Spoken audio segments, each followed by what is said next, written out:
স্মৃতি ফিরে পেয়ে রুডির মুখোশ সকলের সামনে খুলে দীপাকে আবারও সিঁদুর পরিয়ে তার হারানো সম্মান ফিরিয়ে দিল সূর্য। হ্যাঁ বন্ধুরা, এমনটাই দেখতে পাবো আমরা অনুরাগের ছোঁয়া ধারাবাহিকের আগামী পর্বগুলোতে। দীপা যখন সূর্যকে নিয়ে সেনগুপ্ত বাড়িতে আসে তখন প্রবীণ নানা ধরনের প্রশ্ন করতে থাকে। সূর্যকে নিয়ে দীপা কোথায় গিয়েছিল, কিসের জন্যই বা গিয়েছিল, কি কাজ ছিল সূর্যের সাথে। দীপাকে এত প্রশ্ন করায় সূর্য ক্ষিপ্ত হয়ে যায়। যখন সূর্য কিছু বলবে তার আগেই সোনা ক্ষিপ্ত হয়ে যায় এবং দীপার কাছে এসে দীপাকে উল্টোপাল্টা কথা বলতে থাকে।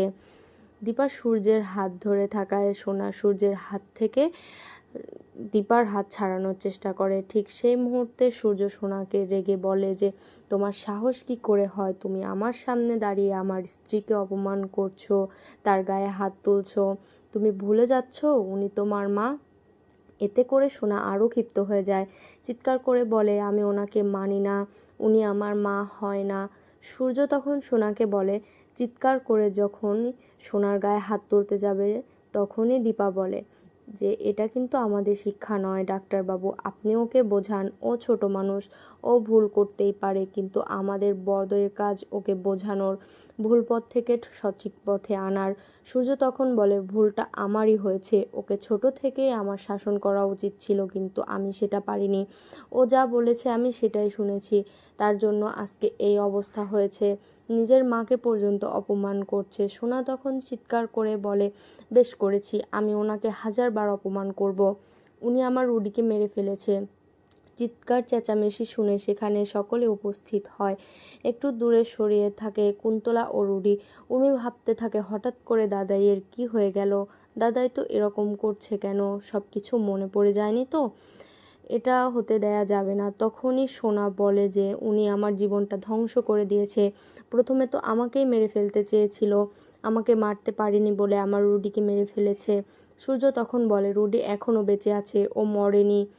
এটা শুনে সকলেই চমকে যায়। সোনা তখন বলে, তুমিও এই দীপা সেনগুপ্তর মতো মিথ্যে কথা বলছো, উনি নিজের রিপিট, এই দীপা সেনগুপ্ত আমার চোখের সামনে রুডিকে মেরেছে। সূর্য তখন বলে, আমি তো বলছি রুডি বেঁচে আছে। সূর্যের কথা শুনে দীপা বুঝতে পারে যে সূর্যের স্মৃতি ফিরে এসেছে। সূর্য সবাইকে চিনতে পেরেছে, সত্যটা বুঝতে পেরেছে। রুডি ও কুন্তলা দূরে সরে থাকতে দেখে ক্ষিপ্ত হয়ে যায় সূর্য, তখন তাদেরকে সামনে ডেকে পাঠায়। ভয়ে ভয়ে সূর্যর কাছে আসতেই সূর্য কুন্তলাকে বলে, আমি তো আপনাকে আগেই বলেছিলাম এই বাড়ি থেকে আপনি বেরিয়ে যাবেন, তবুও আপনি এই বাড়িতে রয়ে গেছেন কেন? আপনাকে বলছি না এই বাড়িতে আপনার কোনো জায়গা নেই, তাও এই বাড়িতে কেন পড়ে আছেন? সোনা তখন চিৎকার করে বলে, তুমি মিথ্যে বলছো বাবা, ওই দীপা সেনগুপ্তর কথা শুনে তুমি সব কিছু ভুলে গেছো। সূর্য তখন বলে, আমি কিচ্ছু ভুলিনি, আমার সব কিছু মনে আছে। এই বলে ছদ্মবেশী রুডির সামনে গিয়ে নকল চুল ধরে টান দিতেই রুডির আসল পরিচয় সকলের সামনে প্রকাশ পায়। এতে সকলে চমকে যায়। তারপর সকলের সামনে সিঁদুর পরিয়ে দীপাকে আবারও তার হারানো সম্মান ফিরিয়ে দেয় সূর্য। তো বন্ধুরা, তোমরা এটাই তো চাও যেন এভাবে স্মৃতি ফিরে পেয়ে রুডির মুখোশ সকলের সামনে খুলে দিয়ে দীপাকে সিঁদুর পরিয়ে তার হারানো সম্মান আবারও যেন ফিরিয়ে দেয় সূর্য? কমেন্টে জানিও। আর নিয়মিত আপডেট পেতে আমাদের চ্যানেলটি এক্ষুনি সাবস্ক্রাইব করে পাশে থাকো। ধন্যবাদ।